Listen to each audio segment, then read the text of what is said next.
बच्चों, तो कैसे हैं आप सब। चलिए शुरू करते हैं आज का लेक्चर नंबर है हमारा 13 और इस लेक्चर में हम एजर्सन रीजन वाला क्वेश्चन करेंगे और कल वाला भी लेक्चर में एजर्सन रीजन वाला क्वेश्चन करेंगे। तो चलिए शुरू करते हैं आज का लेक्चर। और लेक्चर में बहुत बढ़िया से मजेदार तरीके से इसको पढ़ा जाएगा, क्वेश्चन को किया जाएगा। तो चलिए शुरू करते हैं। My name is Pankaj Kashyap और आपका ये प्यारा सा चैनल CW गुरुकुल में स्वागत है। तो चलिए आपको क्वेश्चन दिखाई दे रहा होगा। क्या क्वेश्चन है भाई, क्या कर रहा है, DNA play an important role in the study of inheritance. क्या कर रहा है, जो वंशागति के अध्ययन है, वंशागति के अध्ययन में डीएनए क्या करता है, एक मेजर रोल क्या करता है, प्ले करता है, निभाता है। यहां पर क्या कर रहा है, DNA act as the carrier of gene. DNA क्या होता है, जो जीन होते हैं उनके लिए ये मान लो कि यहाँ पर डीएनए है, डीएनए के पार्ट ही क्या होते हैं, जीन होते हैं, तो उसके लिए एक्ट होता है, जिम्मेवार होता है। समझ में आ रहा है।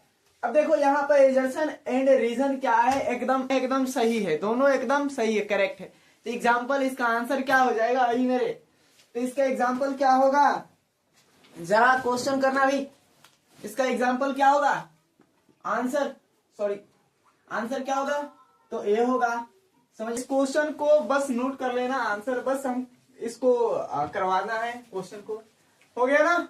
ओके भाई, यहाँ पर अगला क्वेश्चन क्या है मेरे भाई, जरा देख लेना। अगला क्वेश्चन क्या कर रहा है, in Mendel monohybrid cross. Question लिख रहे हैं यहाँ पर, सेकेंड क्वेश्चन हो गया। सेकेंड क्वेश्चन क्या कर रहा है, in Mendel monohybrid cross the F2 generation. ये F2 जनरेशन नहीं दिखाई दे रहा, F2 generation so phenotype ratio 3:1। क्या कर रहा है कि मेंडल को जो मोनोहाइब्रिड क्रॉस का F2 जनरेशन वो क्या शो करता है, 3:1 वाला ही शो करता है। ये तो बताया गया कि 3:1 वाला शो करता है मेरे भाई। तो इतना तो हो गया होगा आई होप। यहाँ पर क्या कर रहा है, if because of the segregation of allele during gamete formation. क्या होता है, जब गेमेट फॉर्मेशन होता है, क्या होता है, जब गेमेट फॉर्मेशन होता है तो जो अलेल होते हैं वो सेग्रीगेट हो जाते हैं। क्या होते हैं, अलेल का पृथक्करण हो जाता है। यहाँ पर ये तो पता ही है कि जब गेमेट बनता है तो क्या होता है कि गेमेट मिक्स नहीं होते हैं, जो फादर का है जो मदर का है वो मिक्स नहीं होता। तो यहाँ पर आंसर क्या हो जाएगा, जरा मार्क करना। आंसर क्या होगा, यहाँ पर आंसर तो यही होगा मेरे भाई। आंसर क्या होगा, ये होगा। अगर यहाँ पर ये नहीं कहता कि ड्यूरिंग गेमेट फॉर्मेशन, ये नहीं कहता तो कुछ दूसरा हो सकता था। तो इतना तो आई होप समझ में आ गया होगा। चलो हम थर्ड क्वेश्चन देख लेते हैं। थर्ड क्वेश्चन क्या है, थर्ड क्वेश्चन मेरे भाई यहाँ पर समझ में आ रहा है। थर्ड क्वेश्चन क्या कर रहा है, in dihybrid cross the phenotypic ratio. Dihybrid cross का फिनोटिपिक रेशियो क्या होता है, डाई हाइब्रिड क्रॉस बताया गया ना। डाई हाइब्रिड क्रॉस का फिनोटिपिक रेशियो क्या होता है। फिनोटिपिक तो रेशियो यहाँ पर पूछेगा, अगर जीनोटिपिक बाय द वे पूछ सकता है जीनोटिपिक रेशियो क्या होगा। यहाँ पर देखो, यहाँ पर क्या कर रहा है, this happened due to the independent assortment of allele. क्या कर रहा है, यह अलीलों के स्वतंत्र वर्गीकरण का कारण होता है। क्या आंसर यहाँ पर करना मेरे भाई, यहाँ पर क्या करना है, तुमको ऑप्शन चूज कर लेना है। क्या कर रहा है, assertion and reason are true but reason is a correct explanation of assertion है इसका। हाँ, तो सीधा है मेरे भाई, यहाँ पर इसका करेक्ट एग्जाम्पलिनेशन है। यहाँ पर तो आंसर क्या होगा मेरे भाई, यहाँ पर तो आंसर यही होगा। आंसर होना क्या चाहिए, यही होगा। यहाँ पर सब आपको जितना है मल्टीपल हम क्वेश्चन करवा सकते हैं। यहाँ पर समझ में आ रहा है, मल्टीपल क्वेश्चन करवा सकते हैं, बट यहाँ पर आपको 10 से 12 क्वेश्चन करवाया जाएगा। उसके बाद जो नेक्स्ट लेक्चर है उसमें करवाया जाएगा 10 से 12। मतलब कि इसको एजर्सन रीजन वाला क्वेश्चन और मैचिंग वाला और यहाँ पे PYQ और DPP सारा चीज का सारा क्वेश्चन करवाया जाएगा। बट यहाँ पर थोड़ी सी आपको कंसिस्टेंसी शो करना होगा। समझ में आ रहा है। तो चलो हम यहाँ पर थर्ड क्वेश्चन हो गया, फोर्थ क्वेश्चन देख लेते हैं जरा। तो यहाँ पर फोर्थ क्वेश्चन हो गया मेरा भाई। फोर्थ क्वेश्चन को यहाँ पर बढ़िया तरीके से देख लो, क्या कर रहा है, independent assortment across only the gene on different chromosome. क्या होते हैं, इंडिपेंडेंट असॉर्टमेंट जो होता है, अगर ऐसे ही मान लो, अगर जो जीन होते हैं कहाँ होते हैं, जीन डिफरेंट टाइप क्रोमोसोम पर ही तो होते हैं। जीन क्या होते हैं, डिफरेंट क्रोमोसोम पर होते हैं, डिफरेंट टाइप। और ये क्या कहते हैं, स्वतंत्र वर्गीकरण केवल अलग गुणसूत्रों पर स्थित जीनों में होता है। यहाँ पर ये कह क्या रहा है कि अगर देखो इंडिपेंडेंट असॉर्टमेंट क्या है, अगर पास पास जीन होते तो लिंकेज हो जाता, पास पास जीन होते तो क्या होता था, लिंकेज हो जाता। दूर दूर डिफरेंट टाइप क्रोमोसोम पर है, तब क्या हो रहा है, तब क्या शो करेगा, हम आपको पहले ही बताए थे, तभी क्या करेगा, इंडिपेंडेंट असॉर्टमेंट शो करेगा, अन्यथा नहीं करेगा मेरे भाई। यहां पर क्लियर तो हो रही है ना मेरी बात है। क्या करे, linkage gene do not assort independently.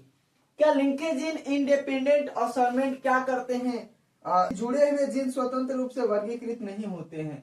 यही बातें कर रहा है, जो जुड़े हुए हैं जीन है, जुड़े हुए जीन है जो स्वतंत्र रूप से वर्गीकृत नहीं होते हैं। क्या यहाँ पर तुमको दिखाई दे रहा है, यहाँ पर रिलेशन है, यहाँ पर इसका करेक्ट एग्जाम्पलेनेशन है मेरे भाई, बताओ तो जरा, बताओ यहाँ पर। ओके हाँ, ये देखो यहाँ पर तुमको एक क्वेश्चन को ध्यान से देखना है। यहाँ पर क्या कर रहा है कि इसके बीच की कड़ी क्या है कि जो डिस्टेंस है, डिस्टेंस पर ही ये बातें हो रही है कि डिस्टेंस यदि ज्यादा होगा तो इंडिपेंडेंट असॉर्टमेंट होगा, डिस्टेंस कम होगा तो क्या होगा कि लिंकेज, लिंकेज जो इन जो स्वतंत्र रूप से क्या नहीं कर सकते, वर्गीकृत नहीं होते हैं। तो यही है आंसर, यहाँ पे हमारा पर क्या हो जाएगा भाई मेरे, यहाँ पर आंसर ए होगा। ये क्वेश्चन तुम लोग को बस प्रैक्टिस के लिए बताया जा रहा है, सारे चीज आपको समझ में आ रहा है। क्वेश्चन नंबर 5 मेरे भाई देख लो, क्वेश्चन नंबर मेरे 5। यहाँ पर वीडियो को पॉज कर लेना यार, वीडियो को पॉज करके इसको नोट कर लो, वीडियो को पॉज कर लो, उसके बाद नोट कर लो, काम खत्म हो गया। यहाँ पर और तेरी क्वेश्चन नंबर 5। तो चलो मेरे भाई यहाँ पर 5 नंबर क्वेश्चन देख लो, क्या कर रहा है, इनकम्प्लीट, क्या कर रहा है, इनकम्प्लीट डोमिनेंस, दिखाई तो दे रहा होगा, डोमिनेंस प्रोड्यूस और न्यू फिनो क्या कर रहा है, फिनोटाइप इन द हेट्रोजाइगोट। क्या कर रहा है कि जो लिंग यहाँ पर हमारे पास फिनोटाइप है, क्या कर रहा है यहाँ पर क्वेश्चन दिख रहा है ना, यहाँ पर कर रहा है incomplete dominance produce the new phenotypic in the heterozygote. क्या कर रहा है, अपूर्ण प्रभावित प्रभुता यानी प्रभावित में विषम युग्मजी में नया गुणसूत्रीय रूप बनता है। और यहाँ पर नाइदर मतलब कोई भी अलील दूसरे पर पूर्ण प्रभावित नहीं, जो प्रभाविता है डोमिनेंस से, वो क्या नहीं करता, शो नहीं करता, पूर्ण रूप से डोमिनेंस क्या नहीं कर सकता, तो प्रभाविता शो नहीं कर सकता। यहाँ पर ये क्वेश्चन समझ में आ रहा है मेरे भाई कंप्लीटली। यहाँ पर क्या कर रहा है, neither allele is completely dominance over the other. यहाँ पर सही बात है मेरे भाई, यहाँ पर आंसर क्या हो जाएगा, यही होगा। 5th नंबर क्वेश्चन देख ली जाए, क्वेश्चन बस थोड़ी थोड़ी क्वेश्चन देख ली जाए। चलो मेरे भाई यहाँ पर देखो, यहाँ पर क्वेश्चन क्या कर रहा है, चलो बताओ यहाँ पर क्वेश्चन, ये 5th नंबर क्वेश्चन है, क्वेश्चन क्या कर रहा है, क्वेश्चन 5th नंबर क्वेश्चन, अरे 6th नंबर है ना, okay 6th number question, codominance क्या कर रहे हैं, in codominance both allele are express in heterozygotes. क्या करे, कोडोमिनेंस, क्या करे, बोथ अलेल, कोडोमिनेंस जो होता है, कोडोमिनेंस में, कोडोमिनेंस आपको पता ही है, कोडोमिनेंस मतलब सप्रभाविता, साथ साथ में दोनों अलेल एक्सप्रेस इन हेट्रोजाइगोट। क्या करते हैं, विषम युग्मजी दोनों अलेल अभिव्यक्त होते हैं। सही बात है, यहाँ पर आंसर भी सही है।